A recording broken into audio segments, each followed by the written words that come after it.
just saw with Arsenal here today. Controlling the game, in charge of things. It looks likely like the goal was going to come.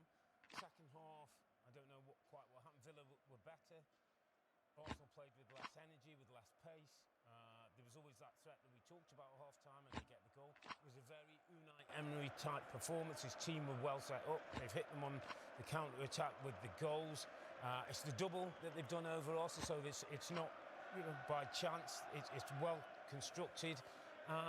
And this was the game that all the doubters from Arsenal have been waiting for. This is the game when they said this is when it starts to really matter that Arsenal haven't got the job done now. The team and the manager are going to have to take that criticism, take it on the chin, and continue to move on because we've got 6 games left. The hard part is there were no signs that this was about to happen to Arsenal this year. Well, this year, yeah, absolutely right, but also at half-time. Like, I don't know what happened to Arsenal in the second half. The energy, they looked tired. There was changes made by the manager before the game that we were a little bit scratching our heads. Commentary guys as well were talking about it. Let's remember back to Tuesday. They played Bayern Munich, massive game in the Champions League. Their front three was Martinelli, Havertz and Saka. Kai Havertz has been excellent as a 9 recently, scoring goals, being the man. And there was changes today. And we thought Havertz would continue up front. He didn't. Odegaard going off in the second half. Also, I always think he's such a good, dynamic, creative player. But the biggest thing is how they fell away.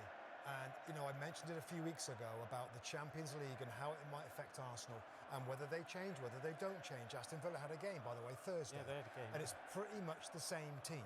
Now, I know it's Lille compared to Bayern Munich. I understand there's a difference there. But the same players, I think there's one change to the Villa side. They were able to power on in the second half and win the game, and Arsenal weren't. So, questions about manager selection and questions about just the second half, why they were so slack and dropped off the game, fell away from the pace of the game.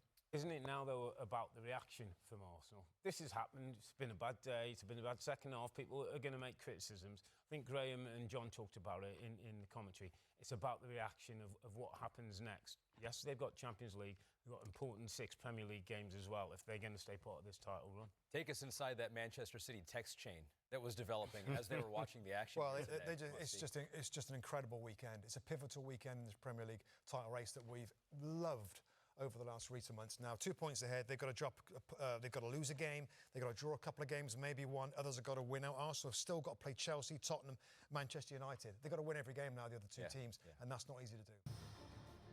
Hi there, I'm Rebecca Lowe, studio host for NBC's coverage of the Premier League. Don't forget to hit subscribe to watch more videos all season long. And for even more Premier League content, from original series to live matches, head over to Peacock.